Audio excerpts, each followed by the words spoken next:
Good day, fellow rockers and moshers. Welcome to the Metal Connection, the connection to all things metal. I'm J-Dub, and today I'm going to be just doing a vinyl update. I think it's vinyl update number 3 for me since I started collecting the vinyl. And I still mainly collect CDs, but there's a lot of stuff you can't get on CD, a lot of obscure stuff, or I'm finding a lot of times if I group things together, if I buy smart and group things together from sellers on Discogs around I'm Canadian, so maybe like local sellers that are like Canadian sellers. If I buy in bulk, I can actually get a lot of this stuff cheaper than if I were to get the CD version. So, you know, a couple different reasons why I did started getting into vinyl and collecting vinyl. Although I do prefer the easy functionality of CD, obviously.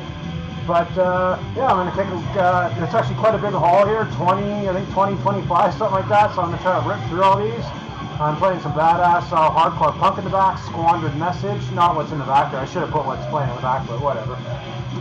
Oh, sorry, my screen just popped up here. I just got to get rid of that.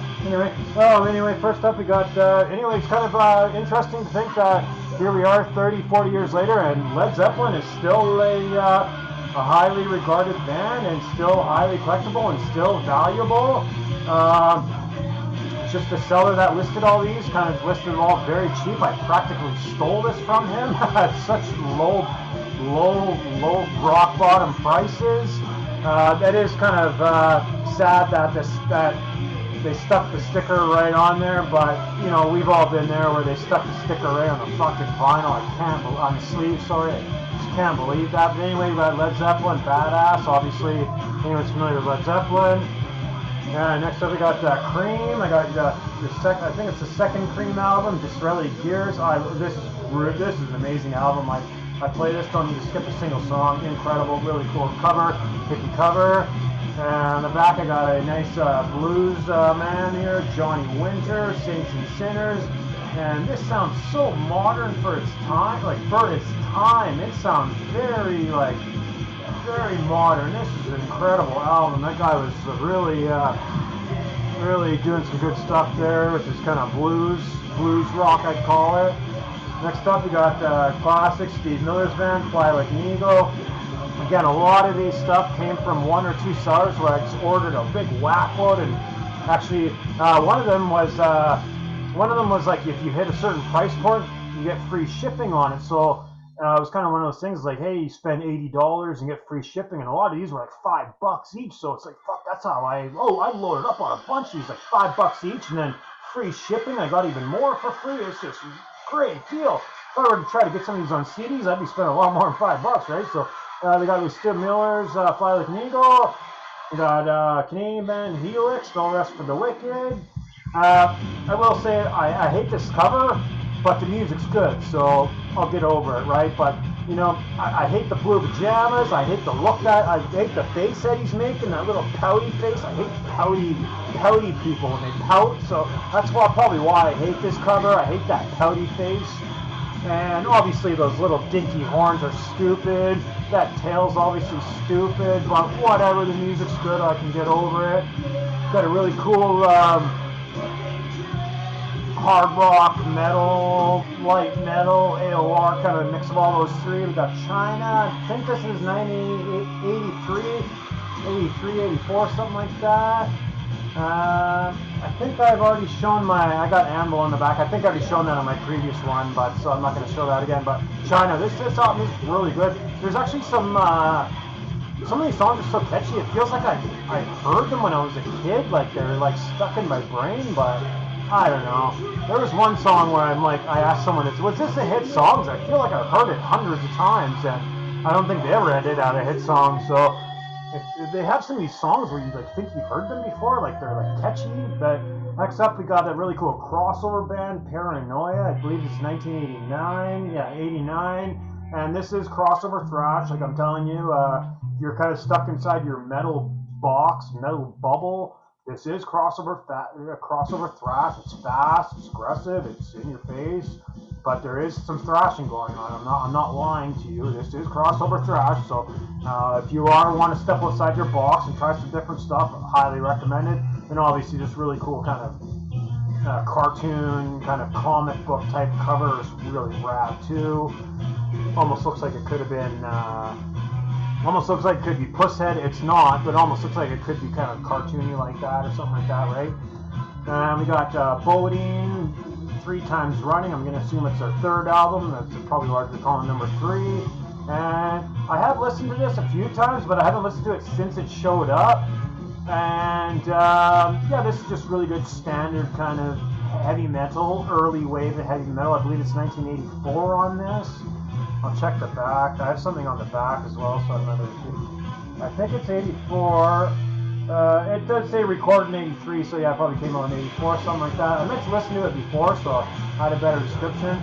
And this is kind of, I was kind of pissed off that the seller did not mention that half the guy's face was ripped off. If he would have said in the comments that the face was ripped off, I wouldn't have bought it. Again, it was literally like $1 or $2. That's probably why he listed it for $1 or $2, because he knew that the face was ripped off. But he should have said something, man. I'm kind of choked. Although, again, this whole order in general was just so cheap that I'm not going to get mad about it. It's almost laughable at this point. So you guys can see what I'm talking about here. We got Saxon's Crusader, and I have Saxon Crusader on CD. This was kind of just more for a showpiece sort of thing. But here, look at this. What the hell happened to his face? Holy Jesus, the owner before me, what did they do to this thing here? I was kind of making a joke to a lot of friends, sending them pictures. I was like, Buck, I feel like I'm playing, if anyone's seen the Mr. Bean movie, where Mr. Bean steals the piece of art and he tries to fix the face. It's like, I feel like I'm fucking playing Mr. Bean over here, trying to fix the face. I was also making another joke, is like, hey, maybe I should cut the face from the CD and try to put the CD, put the cover of the CD, cut it out and try to put it on there. I was like, this is ridiculous, right? But whatever. I literally got it for a couple bucks. I'm not going to complain here. Then we got, and I'm a big Rolling Stones fan, so I was like, yeah, I just want to get Rolling Stones on vinyl, just because they are from the vinyl era. It just feels really authentic and just feels cool to me. So I wanted to get a Rolling Stones, so I ended up getting a live Rolling Stones, a double live gatefold, as you'd call it. So we got Love You Live. I listened to the first one a couple nights ago, and I was going to save the second half for another time when I felt like listening to Rolling Stones. So yeah, a nice cool gatefold sort of thing. Actually, I read some more information. Is the artist is a popular artist. Andy Warhol actually did the art for this, but it turns out that Andy Warhol didn't do the black outlining. That his name slipped in my mind. The singer of Rolling Stones. I can't believe his mind. Mick Jagger went over in black marker, and I believe he went over in this black marker.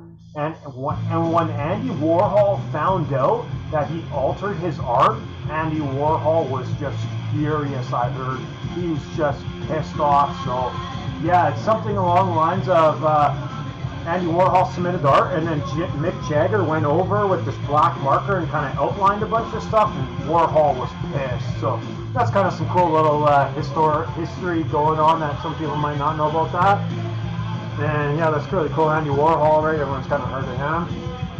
And then I love Santana, and again, it's probably just easier to get Santana on vinyl than it is CD. So I got a bunch of Santanas. I got the first Santana from 1969, and then I got Santana Freedom. This is awesome. This is actually Miles Davis on vocals. So Miles Davis actually was the drummer for Jimi Hendrix Experience for, I think, an album, and then they kind of kicked him out, and then he rejoined later after Jimmy found out that the manager was behind it, sort of thing. So this Miles Davis actually sings on this. Actually, really cool album. This is, Santana was trying to get a little modern with his music, and yeah, this is just really cool. Actually, really cool album. I really like this.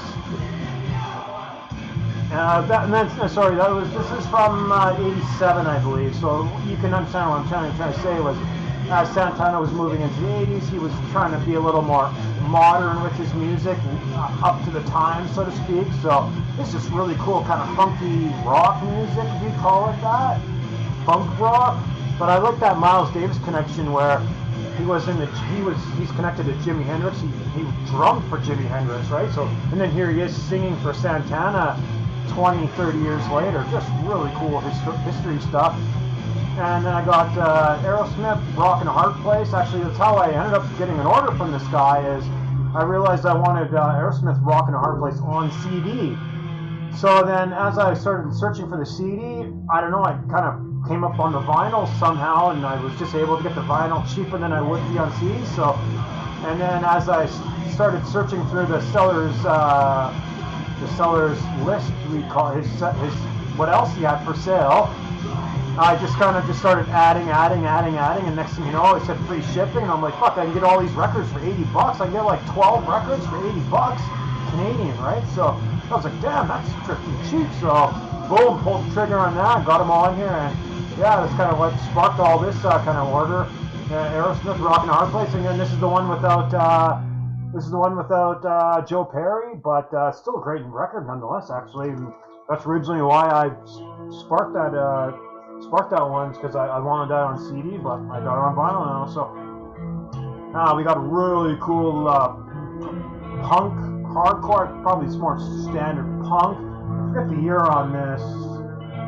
I think it's 88, 87. I think it's 87. So, you know, very fast, in your face. I think this whole album in general is about 25 minutes. It's a full album. So, you know, you're getting, fast 2-minute songs, just very fast punk stuff. And obviously that cover is just fantastic. Damn, that cover is cool. Probably why it caught my interest. That didn't come from this big order, but I got them all mixed up here. And then we got classic Boston here, and what can I say about Boston? It's chock full of hits. You'd be foolish to kind of disregard this, man. It's just stuff you turn when I was a kid. I'd turn on rock radio, and this is the kind of stuff you hear: Boston, Led Zeppelin, and 80s, Motley Crue, all this sort of stuff. So stuff I grew up with when I was a kid. You turn on the radio, and that's the type of stuff you hear. So get some classic Boston there. And next up, we got, actually, this is really cool, the Crocus Headhunter, 1981, I believe. And yeah, this is one of more Crocus's livelier records, although all Crocus is rocking. So, Crocus Headhunter. I got some other Crocuses on CD. I got The Blitz and Heart Attack on CD. So, it's really cool to add to my Crocus collection. And we've got another Santana here. I got Santana's Abraxas. This is a gatefold. I don't need to take it out and show it. We're all familiar. I'm sure a lot of people do own this. So we got Santana Abraxas, iconic album. I forget about the year Abraxas is actually 72, something like that. It doesn't even say. I think it's 72, something like that. And this album is awesome. The cover caught my eye, and when I checked out a preview on YouTube, I'm like, this is actually way better than I was expecting it to be. So we got Russ Ballard, Barnett Dogs, and Russ Ballard's kind of he writes a lot of songs for other people. I'm not going to go through the history of songs he wrote for and things like that. I'm not too sure off the top of my head, but the cover caught my eye, and then I'm thinking, oh, this is just going to be really bad AOR or bad kind of light rock. But I'm telling you, this is a very lively, rocking record. There's no ballads on this song. Every song is a rocker. We're talking like hard rock, AOR, some light metal. There's even some light metal vibes going on in some of the songs. So this is just a great blend of rock, hard rock, AOR, metal, right there. So I forget the year on this, 82. I think this is 82. I'm going to check just because I would kind of like to say. But I'm telling you, man, if you like your kind of upbeat 80s rock, hard rock, if you can find this, get it. It's actually really good. I'm telling you, man. Does it show in the back here? Oh, it says 1980. Yeah, 1980. Well, since I do have it halfway out, I'm going to show a picture of rough style on the back there. 1980. Yeah, and this guy was cutting edge hard rock, man. Like I'm telling you. And I got them all mixed up here. We got this is actually an EP. A mini album, we'll say. It's 1993 hardcore. So, if you like Cro-Mag, Strife, kind of that 90s hardcore, like the second wave of hardcore coming out of the thrash wave, the crossover thrash wave, right? after kind of suicidal tendencies turned funk, that whole era was dead, so to speak. And the next crop of hardcore bands came up, and yeah, Bloodline just kind of that kind of, you know, yeah, Stripe and things like that. If you are familiar with hardcore, it's like your next wave of hardcore band. I was just I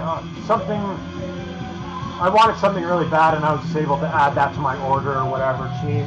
And we got another cool one. We got the 70s kind of punk icon here, Nina Hagen. Even though she's not fully punk, she's new wave. They kind of consider it new wave, punk, experimental. And Nina Hagen is just really fascinating. I'm glad I kind of discovered this because I wasn't familiar with Nina Hagen, as I'm kind of more of a metalhead sort of thing. So for me, this isn't something that was on my radar.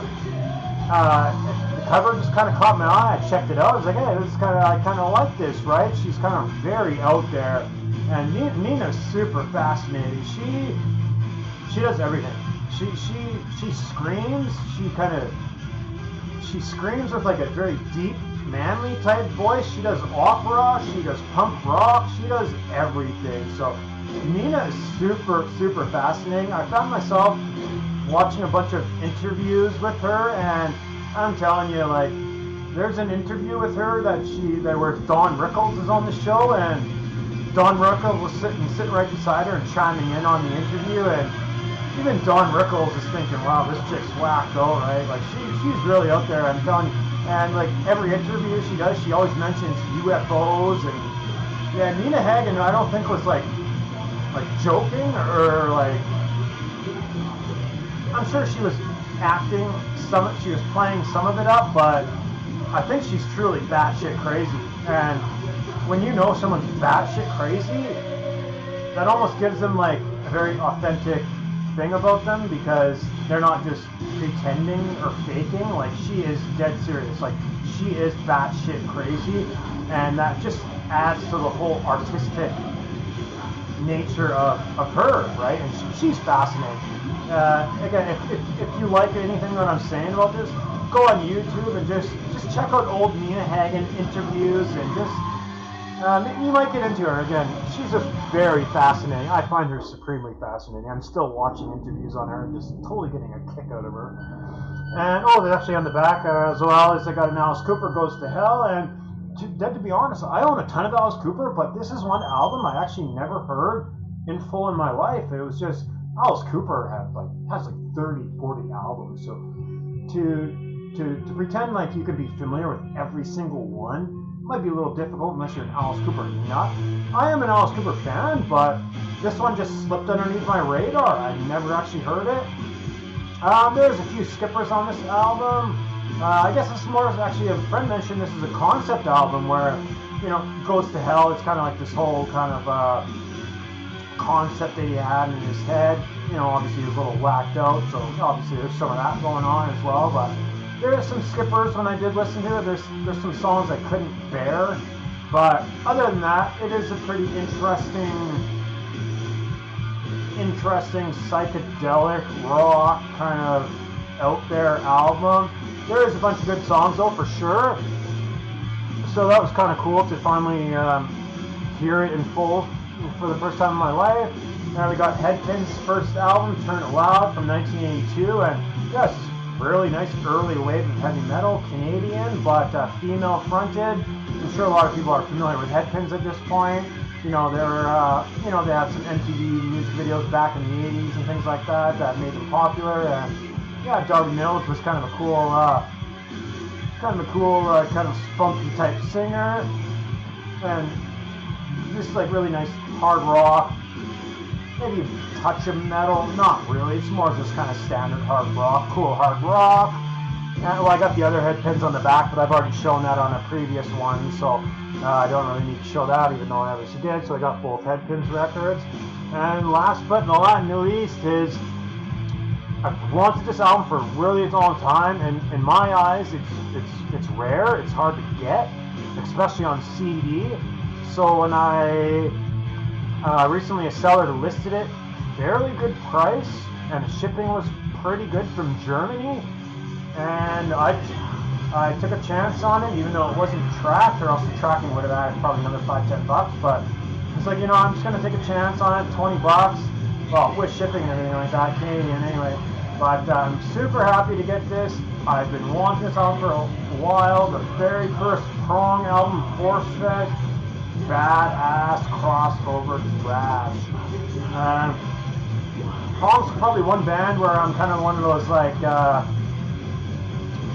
I forget the word, but I'm kind of like a snob with Prong, where after those first 2 or 3 albums, I kind of check out with Prong. They get a little goofy with me. A lot of it feels like kind of goofy industrial groove metal, and I do like industrial, I do like groove, so it's just weird to think that I don't like some later Prong. It's just, some of this is like goofy, it doesn't kind of connect with me. I guess, you know, some of it is good, some of it is bad, but I am kind of one of the snobs of Prong where it's just like first two only, I don't need the rest. So I'm super happy to get this first Prong. This is really badass, just pure crossover thrash, right? I believe it's 1988 on this. I will check to make sure.